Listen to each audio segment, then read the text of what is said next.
Fantastic. Good evening, everyone, and thank you for joining us. I'm Ríbh. I'm the president of the Queen's Writers Society that is hosting tonight's Ask an Author event with Eliza Clark. Eliza is the author of Boy Parts, which is a phenomenal novel. If you're not yet familiar with Boy Parts and you're just here for some writing tips, I'll just let you know a little bit about it. It's Eliza's debut novel, which follows a photographer called Irina from Newcastle, who specialises in, I would say, explicit photography of average-looking men as she prepares for an exhibition in London. And I know a lot of tonight's audience isn't really familiar with the Writers' Society, so we are a writers group based out of Queen's University in Belfast, which is in Northern Ireland, if you don't know where we are. Our Ask an Author events are typically quite low-key, with a bit of a focus on the writing and publication process. Tonight we are so lucky to have a reading from Eliza, followed by an interview and a Q&A session at the end if you have any burning questions. Thank you so much for joining us this evening, Eliza. Hi. Sorry, I was just quickly unmuting myself there. I forgot you did this sort of must meet thing when you do these events, don't you? But yeah, I'm good. I'm pleased to be here. Thank you for having me. Great to have you. Before you get stuck into your reading as well, I would like to say a massive congratulations. You've had such an amazing and well-deserved response to Boy Parts, and you've just announced that your second books are coming out with Faber as well. Yes, yeah, that was last Monday, yeah, so about a week ago. How does it feel? A little bit. I sort of feel a little bit shell-shocked about the whole thing, to be honest, because everything's happened over the sort of pandemic stuff. I haven't really done that much stuff in real life, so it feels very very surreal. I can imagine, yeah. I'm very aware that we're the first virtual event you're having after announcing the Faber deal. Yes, so glad you are, aren't you? Announced them both on the same day as well, which was unforeseen and very good luck on our part, I think. But I'm anticipating a few questions about your book deal at the end in our Q&A session, if that's okay. Mm-hmm. Yeah, that's fine, no problem. I'm speaking, I think, for most of Writers' Society when I say that we really can't wait to get our hands on your next books. But without any further ado, would you like to start your reading of Boy Yeah, sure. I think you suggested I start from page 32, where she goes into Tesco and meets Eddie from Tesco, who is the character that sort of serves as Irina's muse and I guess kind of like a love interest for part of the book. But I use the word love interest very loosely. Okay. It's been a while since I've done a reading. Right, and then just give me a shout when you want me to stop. Right. I get off the bus a stop later and go to Tesco. I imagine I cut a strange image with my Westwood bag and my basket full of red wine and bag salad. There's a new boy. He's sitting behind the counter, staring. Eddie, customer assistant, checkouts, joined the team in 2012. He must be new to this store. Perhaps they were hiding him in Kingston Park or Clayton Street. He has a gap between his front teeth and his tongue winks through when he smiles at me. It's awkward. I smile back, but I'm not good at smiling offhand like this. I generally need more prep, a moment with a compact mirror to practice. He has curly black hair, brown skin and freckles. An earring. I love girly shit like that. He's a vision in polyester, a checkout movie star. He's the Oscar Isaac of random boys who work in Tesco. He reminds me of someone else too, an old model. Eddie from Tesco has a little anime clip on his keychain, one of the characters from Madoka Magica, which I remember Flo being very into. I dropped some phallic vegetables in my basket, and for the sake of I drop some phallic vegetables in my basket for the sake of it and approach him at the counter. He says, hello, and stares directly at my tits. He doesn't make eye contact, and his eyes flick from my tits to my lips to the boxes of tampons over my shoulder. He makes pleasantries and he has quite impeccable manners, but he is still looking at my tits every few seconds. I'll scout him. I'll be able to get him to do some weird stuff. Beta males like this are usually nasty. When you don't get any pussy and you spend your teens falling through the free porn rabbit hole, you end up like one of those freaks with an Ahegao profile picture on Twitter and an internet history that's 75% bukkake, 25% tragic Google searches. How do you know if a girl likes you? How to casually flirt with women? How to make lasagna for one person? How to feel less lonely? Gokun, schoolgirl. How do you get semen out of your carpet? I realise he's just asked me a question. What? I asked if you live nearby, he says, which is a good sign. It's definitely a weird thing to ask a customer, so that implies he fancies me enough to risk asking me inappropriate shit. Sorry, he says. I feel like I've seen you around. I'm in here all the time. I live just around the corner. Cool, he says. I like your shoes. Oh, I hope he doesn't have a foot fetish. Maybe he's just into high heels or huge women. Possibly both. I hand him my business card and give him my spiel, blah, blah, blah, photographer, blah, blah, blah, street scouting. You know, I don't pay, but if you're interested, I need models for a new show I'm doing. Heard of Hackney Space? He has heard of it, which surprises me on account of the fact he's about my age and he works in a fucking Tesco. Thank you so much, Eliza. That was brilliant. Thanks. That's a really great scene as well. That gives you such a vital snapshot into Irina's character and like the kind of intense dynamics that she has with Eddie.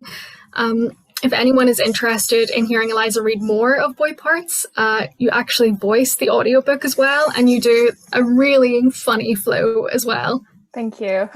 It's the standard voice I do when I'm trying to be annoying, I suppose.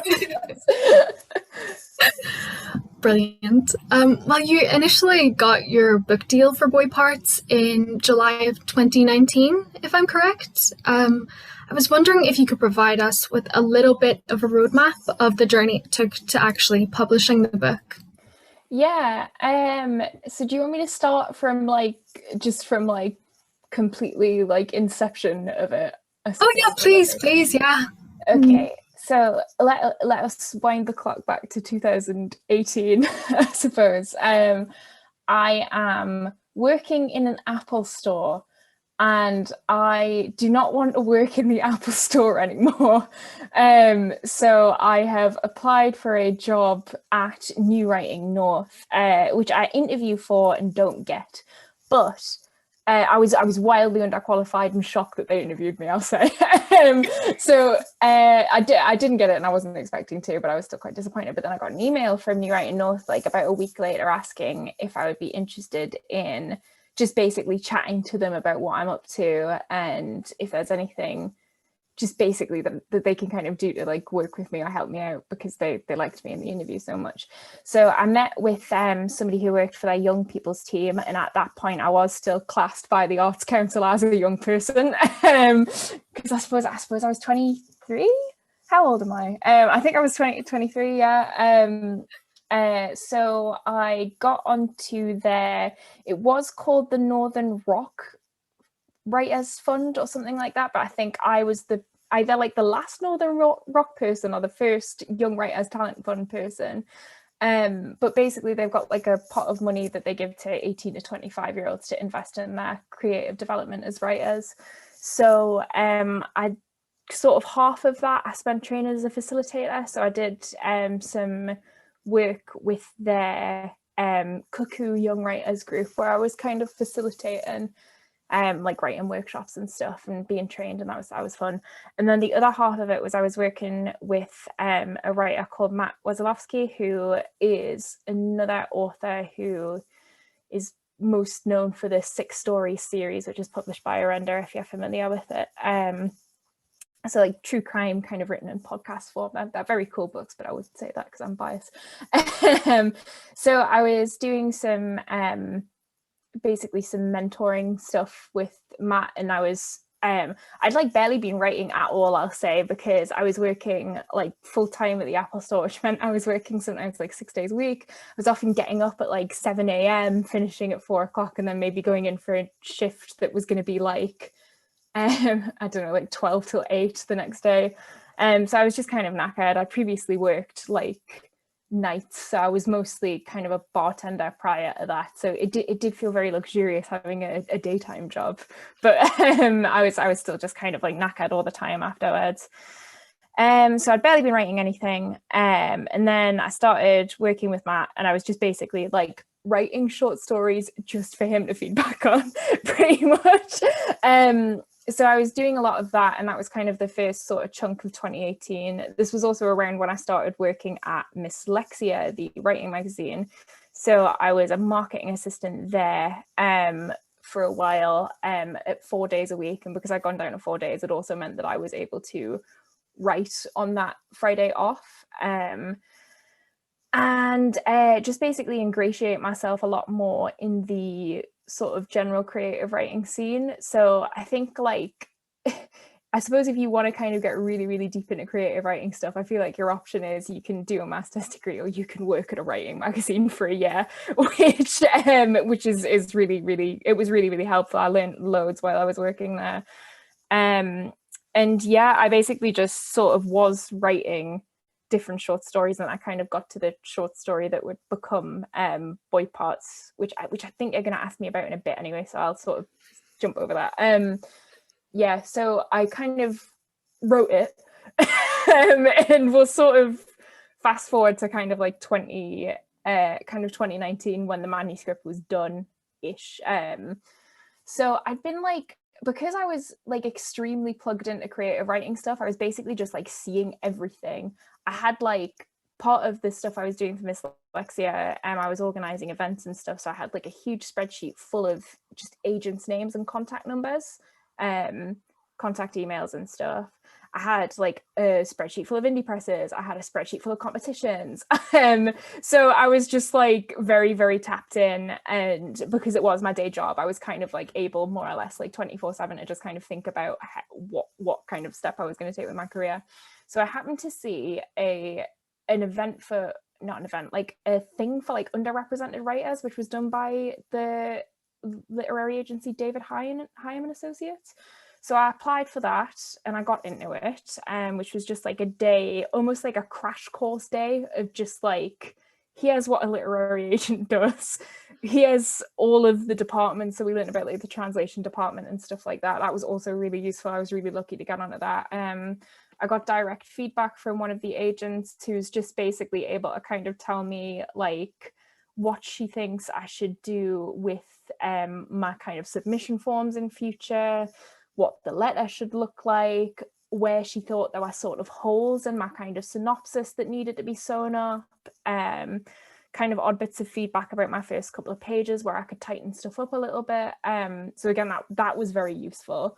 So after I did that, I then began submitting to agents, and I actually did not hear anything back from an agent. So I had like complete radio silence from, I would say, like January of 2019 to June of 2019,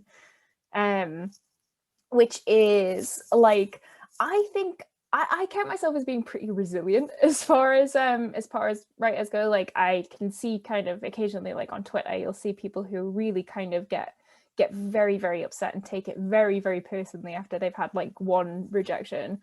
I'm kind of not like that. I'm actually pretty like, every no is one step closer to a yes. But by June of 2019, I was starting to get pretty fucking hacked off. I think partially because I was like, I know that this is better than no reply. So I was kind of thinking like, well, maybe like the mainstream kind of presses are not like the way for me to go. Maybe a literary agent isn't the way for me to go right now. And also I was still kind of I'd gone in for like a couple of competitions. I couldn't really afford to enter very many. Novel competitions tend to be like fairly expensive. Like I think they're kind of, you know, anything from like 25 quid's kind of the absolute bottom up to like 50 or something. So I couldn't really afford to enter that many. But I did enter the Bridport Prize, and I was actually longlisted for that, but not for very long, because then I was offered the influx thing. And I got so, but that was like a good boost. So I'd been longlisted for the Bridport Prize, and I was very excited for that. And I had organized an indie press pitching event on the Dyslexia forums, which I was the like main moderator of. It was like a paywalled forum, and part of the reason it was paywalled is because we would organize events that would give people, subscribers, like direct access to agents and editors at indie presses to pitch their work to. So I was organizing these big pitchathon events, and we had one that was Influx and 404 together. And like loads of the pitches that came through were just sort of not right for the presses, like at all. Like the pitches they were getting, there was nothing wrong with the pitches. They were just like very kind of like commercial or like genre-y, but not in the way that either of those presses would like ever publish that kind of thing. So I was starting to, as a moderator, I was starting to panic, because I was thinking, oh, fuck, nobody's got anything good here. Like they're going to think this is a complete waste of our time. So I just thought, I think it was Kit actually had posted just to kind of clear up what they were looking for, because I think they'd had like a handful of just kind of stuff that they probably wouldn't publish kind of ever, just because it's not because there was anything wrong with it, just because it wasn't appropriate for them. And I just thought, fuck it, let's pitch boy parts, because what Kit had asked for was just basically, it was my book. So I thought, just take a risk. It's not going to be like, the worst that could happen is that they just ignore it. So I logged into one of these sock puppet accounts I used on the forum to try and make events look busier sometimes, where I would ask questions. See if we had like an Ask an Author event, I would pop in on the sock puppet account with a fairly generic question. So I logged onto one of those and I pitched my book. And my book actually ended up being the only one that they asked for. So I had to do, and no, it was the only one 404 asked for, and Influx asked for 2. So I had to do an awkward, like, it was me in the email, which was, shy kids getting out, I suppose. So yeah, and then they took it really quickly. It was like within 2 or 3 weeks of that event, they'd read the full manuscript and offered me the thing. There we go.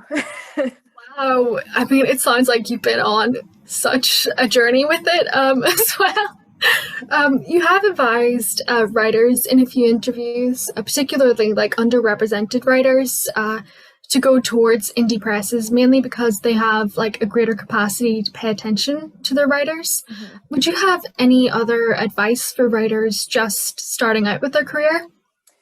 Yeah, I think, I guess, to sort of like kind of, I guess, slightly reiterate what I said before, it's just you've got to be very persistent and very resilient.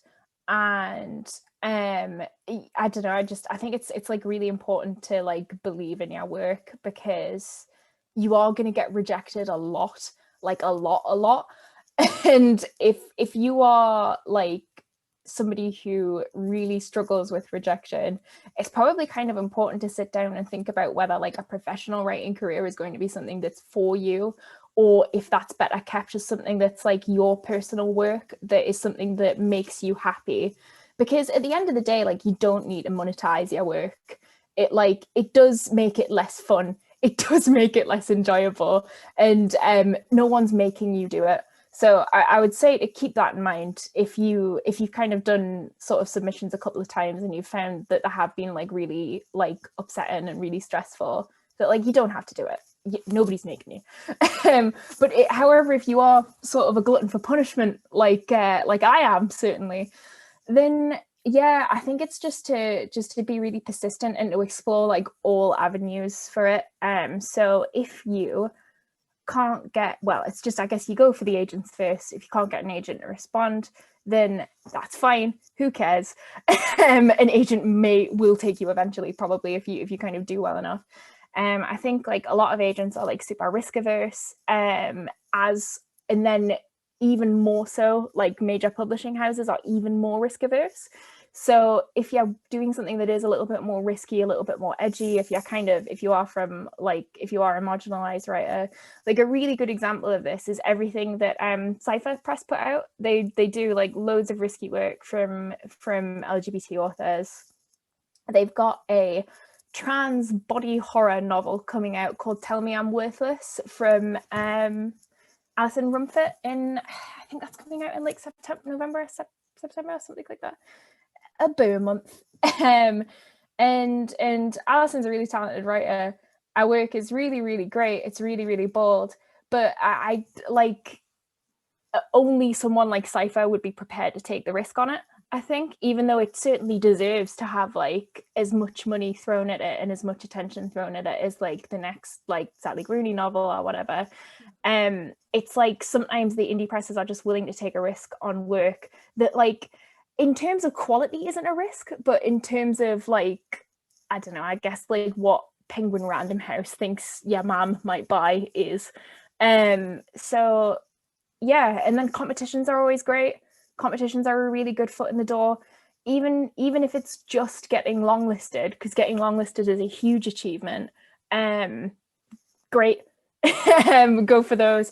And then obviously there's indie presses, and even then indie presses are still very competitive and still very hard to get into, but like I said, they are prepared to take a little bit more of a risk on your work based on its quality rather than on its marketability. And then also, you know, I feel like self-publishing is a bit of a dirty word, but sometimes like there are ways to do it that isn't necessarily kind of like the sort of standard Amazon route. Like you can put out a zine, you can like get together with your friends and put together like essay and short story collections, and there are like different ways you can approach to get like a little bit more buzz around your work. And I guess you just gotta keep trying, which is boring, but that's what there's no kind of like magic sort of solution. You just gotta keep trying and keep plugging away at it until it happens.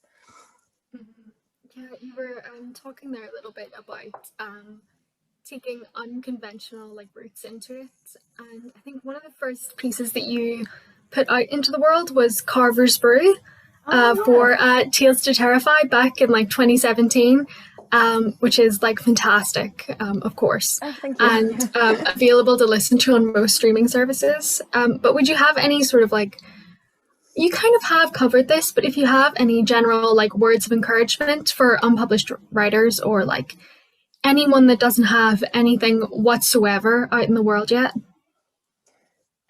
Yeah, I think I don't know, I feel like you don't necessarily, I don't know, I guess you don't necessarily need encouragement, just because I suppose if you're unpublished, I guess it's kind of like if that is something that's like bothering you and that's something that's getting you down, my thought is always that like eventually you will get something somewhere, and if not, you can always like carve out a space and create your own space for your work. Like there's kind of nothing stopping you from doing that, and that's something that you could always bear in mind. And I suppose if you're unpublished and it's actually kind of not bothering you and you maybe feel like it should, don't let it. Oh, amazing. That's fantastic. I think we should get like, we should change our society motto to "Don't let it bother you." But yeah, that's great. From very early on as well, Boy Parts has been kind of compared everywhere to American Psycho, which is like really ironic because I think you didn't actually read American Psycho until this year. No. Which is so funny. But yeah. Our social media manager, Caitlin, hopped on the whole friendship ended with American Psycho, now Boy Parts is my best friend train with some of her promotion of this event. Would there be any writers that you found like particularly influenced your own writing style? Yes. I guess I really liked Tampa by Alyssa Nutting. I was reading very little before I became a published author, so I just wasn't reading very much. And I read Tampa by Alyssa Nutting, and I kind of like lost my mind. I thought it was so good. And And then I read The End of Alice by A.M. Holmes, which again, I also kind of lost my mind because it was so good. So I would say, like, in terms of like things that I did genuinely read, like pre-Boy Parts, it would probably be those two, would be the big kind of thing. Yeah. Amazing. I'm gonna add those to my reading lists. You're also like a really outspoken fan of horror. And I watched an interview with Tusk Festival that you did last year where you talk about Boy Parts and you compare it to like the 1960s slasher film Peeping Tom. Was like Boy Parts inspired by any other sort of like films, music, or other art forms? Yeah, I mean, I did a lot of kind of film stuff that I was thinking about. I thought a lot about the film American Mary. I really like the film Excision a lot. It's kind of more like contemporary stuff that kind of came out like around when I was writing Boy Parts, like things like Raw and so there I'll probably like go away and be like when I kind of remember stuff, but there's a couple of the sort of films that I've referenced in, like I do really like Piero Pasolini's Solo, which is not for everyone, but I really like it. I think it's got a lot of interesting things to say about the way we kind of look at violence and sex, and but yeah, I really like Peeping Tom as well. I think Peeping Tom is very important to the DNA of Boy Parts. Yeah, there's a lot of parallels there, definitely. But you kind of touched on this earlier as well, that Boy Parts originally began as a short story while you were doing this kind of mentoring. And one of the things you added in to the novel were like these really vivid characters that surround Irina. Is this sort of like typical of your writing process, that you take a short story and it kind of evolves into a novel? Yeah, it's hard for me to describe what my writing process is because I think I'm still finding it, to be honest. Like Boy Parts is the first novel length thing that I wrote, and I've written kind of like novella length stuff before, but to be honest, it was fan fiction. So so that was the first like novel length thing that I've written. The sort of short stories I've written have actually largely stayed short stories. Like nothing's really kind of gotten out of control the way that Boy Parts did, because I think I just sort of really kind of ran away with it and wanted to do more with it. But the majority of sort of short stories I've done have been like, it's just been short stories. They've been kind of like, they've had that beginning, middle, and end, and I've felt very like firm about that. The novel I'm writing at the minute, the second book for Faber, that just started with the intention of it being a novel, so that was kind of like has been loosely plotted.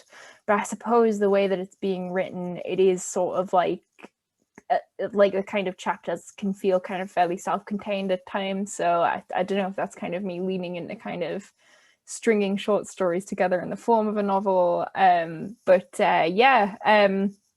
So I kind of don't really know what my process is yet, to be honest. I think particularly as well, while I was writing Boy Parts, I was very, very reliant on being able to leave my home and sit in a cafe, which I obviously haven't been able to do at this time. So everything's been very undisciplined and very all over the place in a way that I am not enjoying. So I don't know, I think because this second book's going to come together so like in such a scraggly way, and then the third book is short stories, which are mostly already written. I don't know if I'm going to know what my writing process is until I have written and finished a third novel, and a fourth book. Oh, brilliant. Well, I mean, as long as it gets done, I think, yeah. Yeah, as long as it gets done. So I think maybe it's just organized chaos vaguely. Yeah.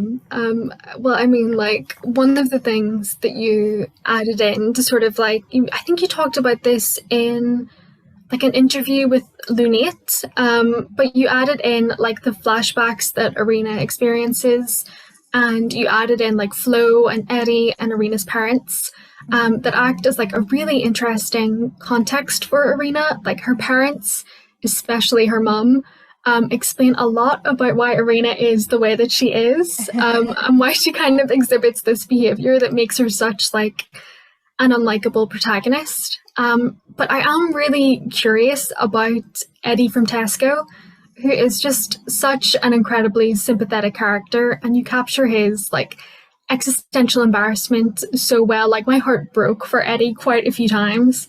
But how did you like decide upon Eddie as a character to play off Irina and like act as her muse as well? I think because there was a version of Eddie from Tesco was in the original draft, so there was that, and I think when I was sort of expanding him out as a character, is just sort of like deciding that I was going to make him really fucking sad, and then just sort of working from that. I think it was just kind of working with like Irina's almost kind of like polar opposites. So kind of like, I guess, where she's quite rude, he's very polite, where she never really asks anybody anything. He's constantly kind of asking questions and asking if he can do things and kind of asking for permission to like breathe, basically. So it was just kind of like finding the sort of things that I had found when I was kind of shaping Irina as I was going through the sort of the short story process and then expanding it, and then kind of thinking about the sort of exact opposite things that you could do with Eddie from Tesco to make them like a good foil for each other. I do think it was maybe a bit less like conscious than that. I've made that sound quite deliberate, but yeah, I think it's like you can sort of find those like quite clear like reflections, I think, just quite naturally as you're working. But yeah. Yeah, absolutely. I mean, it's great. Eddie is just Thank you. fantastic as a polar opposite. But yeah, for readers, like one of the most defining aspects of boy parts, and I've seen this like mentioned in a lot of reviews as well, is how naturally like you integrate social media into the action of the novel, especially with Flo's blog. Like you can practically hear the Tumblr dripping off her posts. Which is, it's quite strange that people note how well you do this, because social media is like a daily presence in our lives, but it's so skilled how you sort of grant this space to social media and technology and boy parts. Did you like have a decision about how you would approach this while writing boy parts? Not really, no. I think I'm gonna put the natural integration of this stuff just purely down to my age, and the amount I used social media when I was a kid, and how like just basically kind of growing up on the internet. I'm like, because I'm like 27, I'm sort of in that like millennial Gen Z like sort of between group, so it basically meant that I had kind of like access to that sort of like unfettered wild internet, and watched it kind of gradually sort of morph into what more like what we have now when I was a teenager. So it's just like I've always been on social media. I think I had like a Twitter account when I was like 12 when it first started, which was obviously deleted many years ago.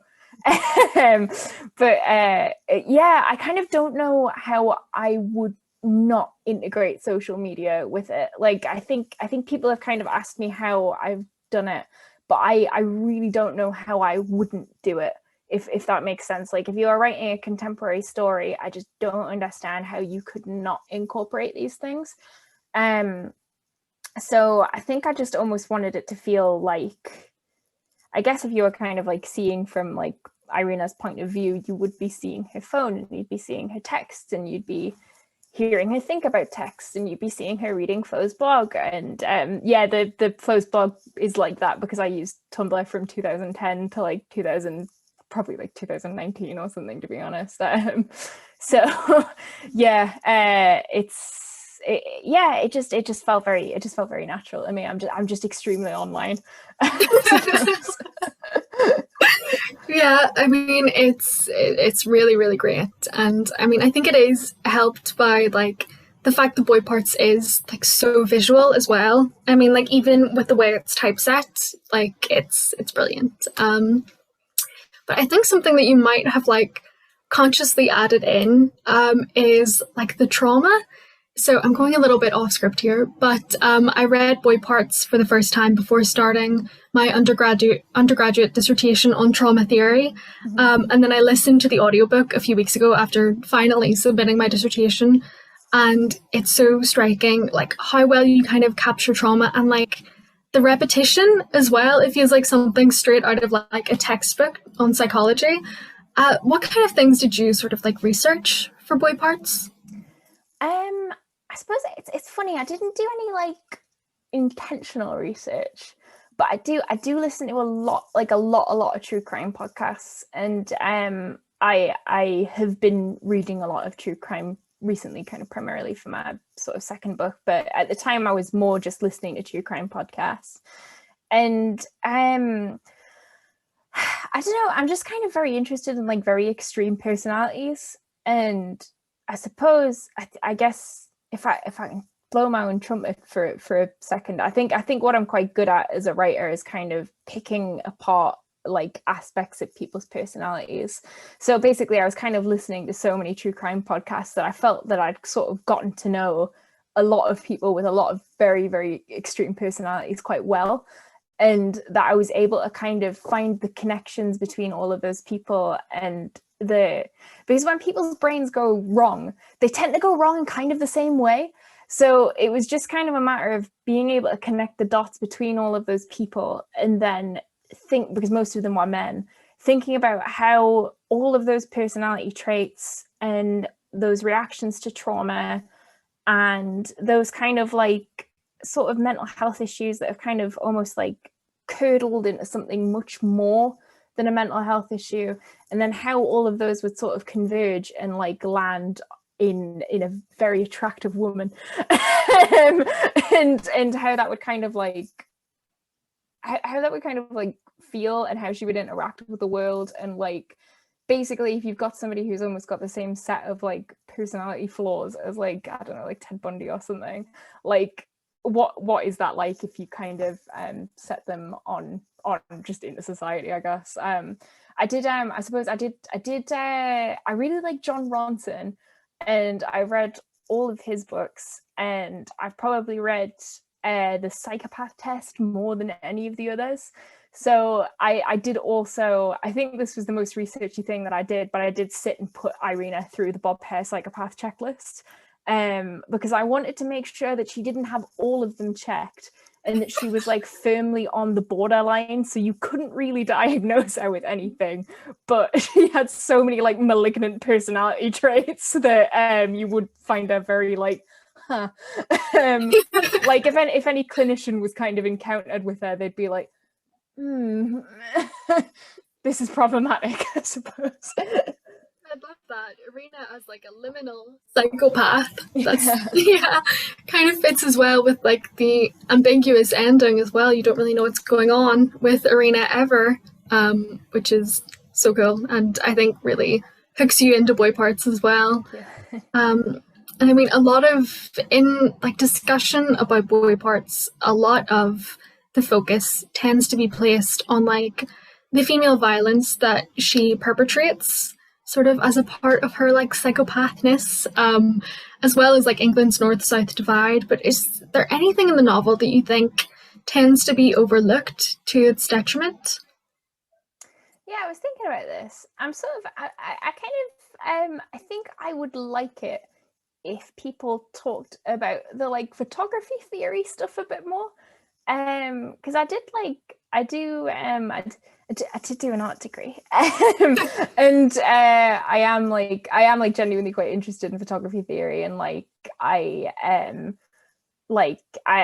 read like a lot of like Susan Sontag, and I've read a lot of Judith Butler, and I've read a lot of Foucault, and I think like a lot of the sort of theory around like looking at violence and looking at like kind of other people and other people's bodies, whether the act of looking is violent, whether the act of photography is kind of violent. I'm like very interested in this sort of intersection between like looking at people and violence, which is very pretentious. But yeah, I was thinking the other day, like my work's really like primarily concerned with like looking, but it kind of is.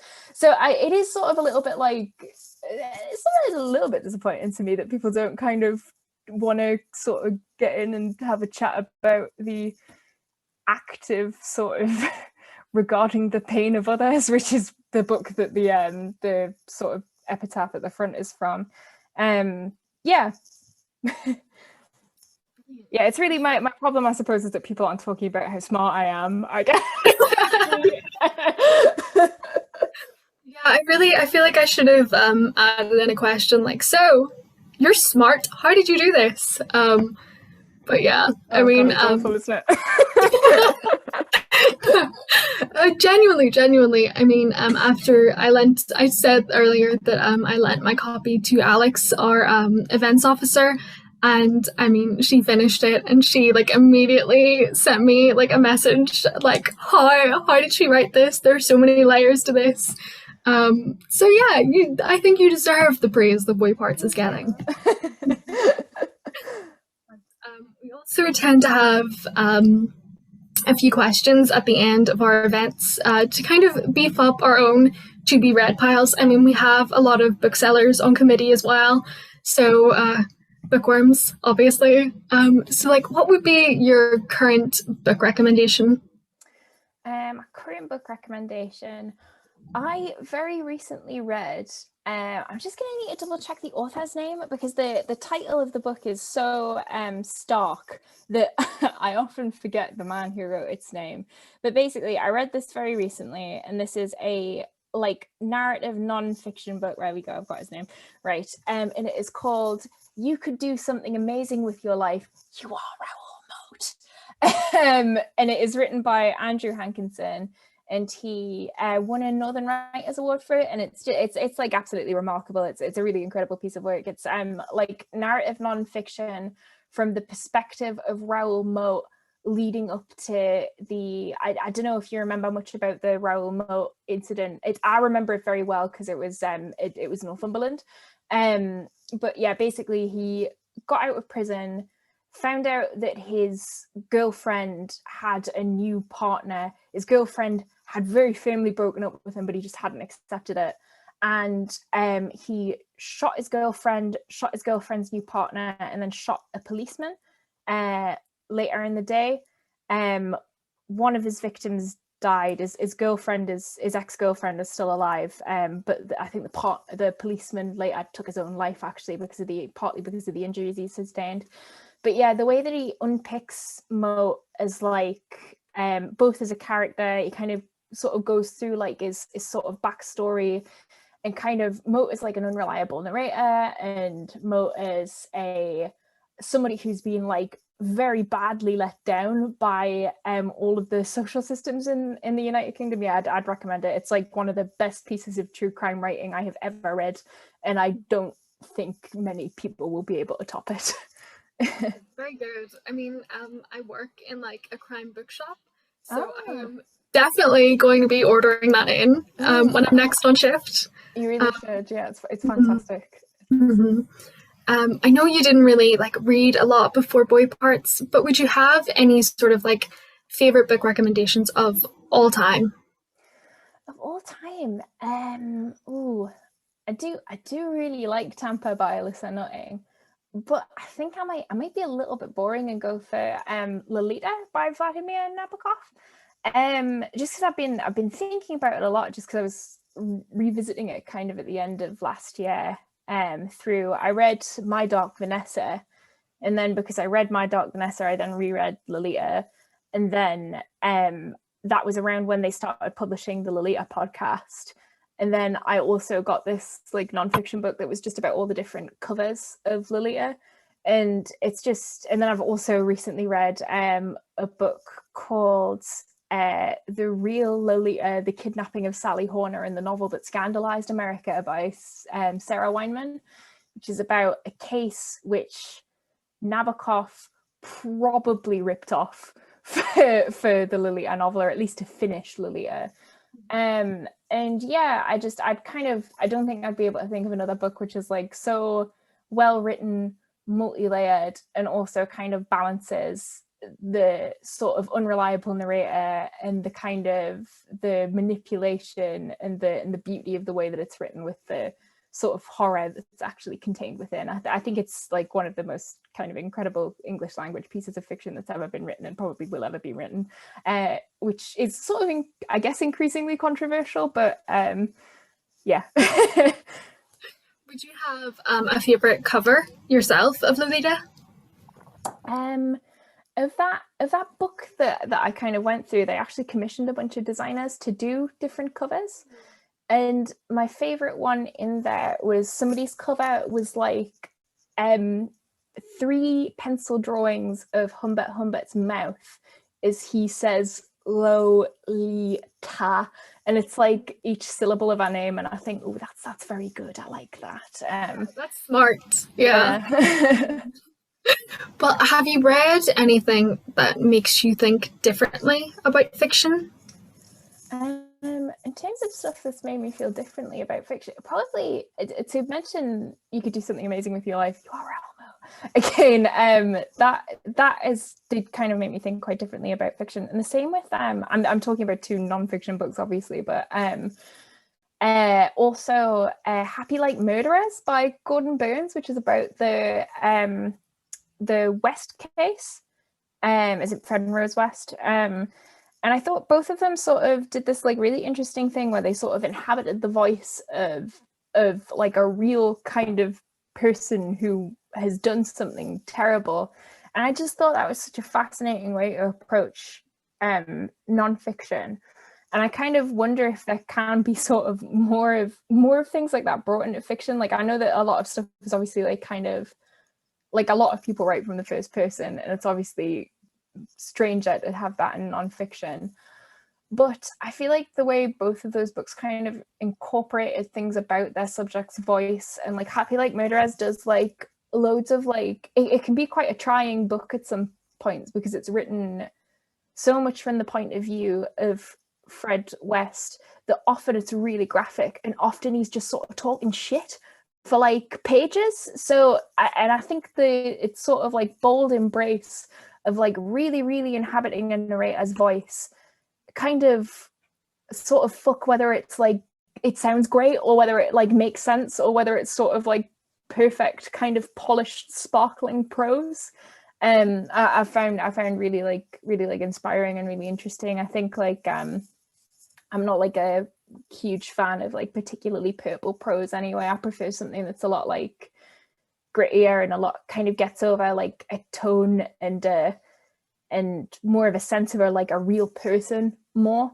And I think that is something I would like to see more of in fiction, like more kind of embracing just being kind of a bit messy and a bit more experimental, and not kind of always having to have this like perfectly written beautiful thing. Like, I think people are very focused on creating beautiful prose sometimes to the detriment of like character and story stuff, and I just think, yeah.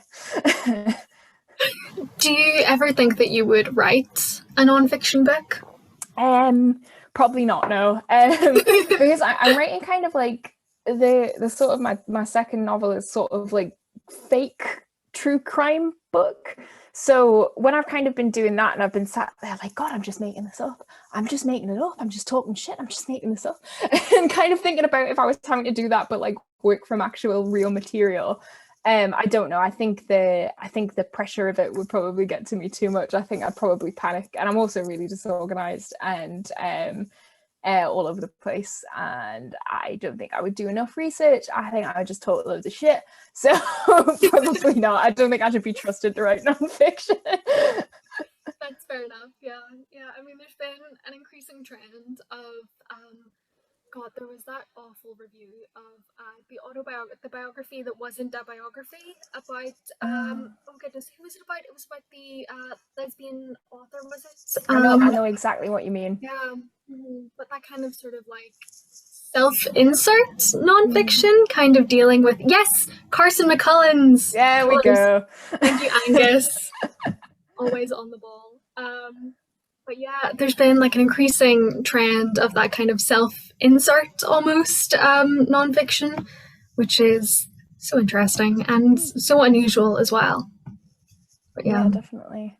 Mm-hmm. I think things that kind of like blur that line are always really interesting for me. I don't think I'd ever be quite brave enough to do it myself, but I appreciate when I let people do it. Like stuff like I Love Dick by Chris Kraus, that kind of very interesting blend of like memoir, fiction, self-insert stuff. Very cool. I think there's such a difference between enjoying something and consuming it and enjoying something and writing it. Okay,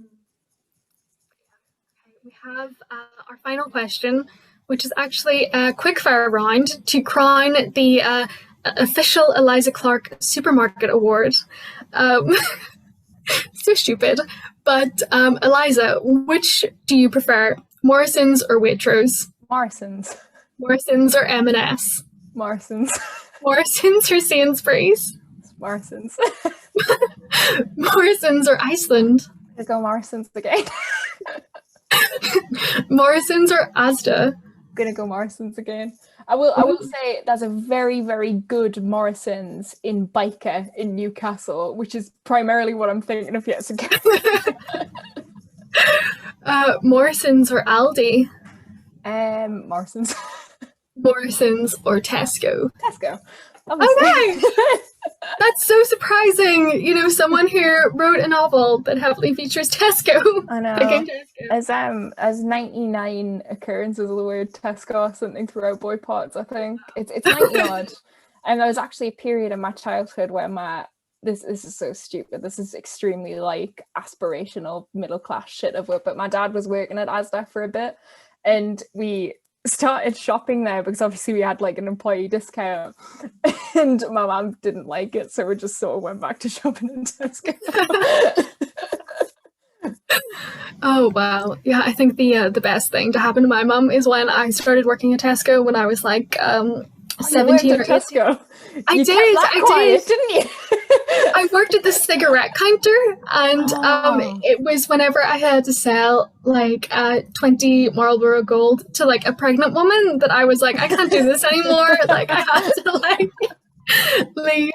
But yeah, it was fun. It was an experience. We had a customer that was like a psychic medium, so sometimes she would like come to the checkouts and be like, just to like the people like checking her out, and say like, do you have like a loved one that's died recently?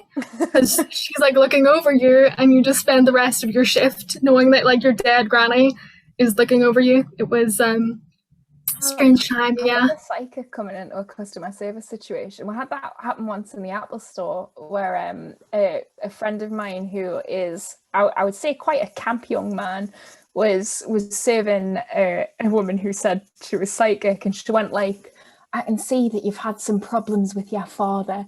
Like, obviously kind of doing like a cold read, like thinking this camp lad's going to have some issues with his dad. and my friend just went, he's dead. and he was actually dead. And she did not attempt to cold read him at any other point in the interaction. Oh, God. Oh, brilliant. Well, I think we still have some time left for questions.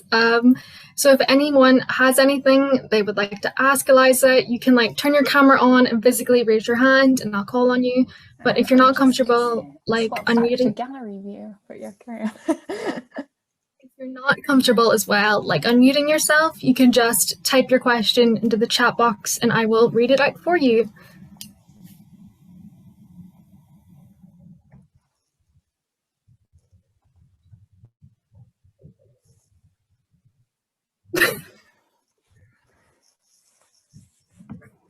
Oh, Caitlin, yes. That's my best attempt at a hands up. We also have it on the big TV. I'm sorry for that echo there. Hi, Eliza. I love the book. And one question I had is, when I was reading through the book, I loved the way Irina critiqued art and talked about art. And I was wondering if you had any specific artists in mind when you were writing either Irina's art or anyone else's art in the book. Oh, that's a good question. With Irina's art, I was almost kind of like, it was very like fluid in my head for what it looked like. Like, I think it's sort of, in my head, it was like a little bit like Man Ray at points, and a little bit kind of like, almost like a little bit Cecil Beaton-y, like that kind of like stark black and white, like Mapplethorpe I was thinking about a lot, Diane Arbus I was thinking about a lot. But then obviously that sort of little reference pool that's quite dated. So I was also kind of thinking about like Juno Calypso a lot. Like I really like Juno Calypso's photography. I think it's great. So I was thinking about Juno Calypso a lot, and like I'm drawing a complete blank. Like Park a Day. So basically, in my head, I was kind of thinking of these like very like interesting contemporary women photographers that work with loads with bright colors, as well as like black and white butch like super kind of mask photography. So if you could imagine a combination of the two somehow, then yeah.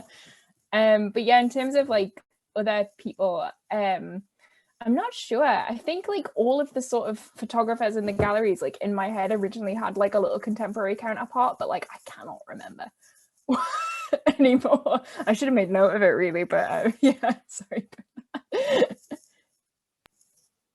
That was a great question, Caitlin. Thank you. Thank you. And we have 2 comments that aren't questions. Lindsay says that they love your gloves. And Anna also says that they are obsessed with your outfit, Eliza. Lots of compliments. Thank you. Thank you. This is the shirt and gloves are by Samantha Pleat. I have removed the gloves because it's getting quite warm in here. And I got absolutely rinsed at import duty for them. Like properly, like, oh, it was painful, but it was worth it, and I do get to wear this very silly shirt all the time now, so I'm sure you can't wait to wear it out to an actual physical author event as well. That'd be great. Yeah. Fingers crossed anyway. But yeah, do we have any more questions for Eliza while we have her here? Wait, we've got Angus. Angus, yes, please go ahead. Hi, I thank you for doing this. I really love boy parts. I was wondering, Eliza, if you sort of think of yourself as sort of belonging to any scene in contemporary writing. I'm thinking sort of some like the similarities that critics have noticed with like what Julia Armfield is doing, and I was wondering if you do sort of see contemporaries as being as part of a similar project or scene that you're a part of, and if so, is that helpful in writing to have that in mind, or is it potentially unhelpful? Yeah, it's an interesting question actually. Yeah, I can kind of like, it's sort of funny because I suppose we mostly think about literary sort of like scenes and groups in kind of retrospective. So I wonder if that'll be something that makes a little bit like it's easier to kind of connect the dots a little bit maybe in a couple of years time. But yeah, it's funny that you mentioned Julia. I'm actually friends with Julia now. We sort of kind of made friends after Boy Parts came out, so I'm seeing her in a couple of weeks, so I'll propose that we kind of like make a sort of annoying Bloomsbury group thing and then promote ourselves as like the next big scene thing, and then we'll only invite the other sort of, I don't know, cool spooky ladies to it. Yeah, maybe that's the literary group that we belong to, this sort of spooky, ambiguously spooky women. I think that would be like either a really, really good or a really shit band name as well. Ambiguously Spooky Women. Yeah, I think you should go for it either way. Yeah, it would. I think that'd be great. Yeah. So, does anyone have a final question for Eliza?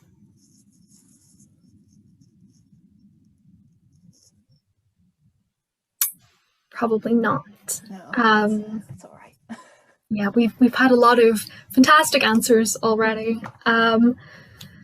Yes, so I think that is all that we have time for tonight. We are an hour and 1 minute. But Eliza, thank you. We did have a last minute question there. Somebody asking me the favourite joke I make in the book. I think it's just calling Eddie from Tesco over and over and over again and never giving him a last name. Or I actually noticed there's once I call him Eddie on its own once by accident, and I was mortified when I noticed it. But yeah, sorry, carry on. I'm sorry for cutting you off there. No, it's fine. I know Mia, and I'm very glad that she's here tonight. Because one of like the only conversations we've had is her and I talking about boy parts, and strange women. It was fantastic. Thank you for coming, Mia. But yeah, I like that. It's like his full name. First name Eddie, surname from Tesco. Well, yes, so that is all that we have time for tonight. Eliza, thank you so much for joining us and talking to us tonight. It has been such a genuine pleasure to talk to you and meet you.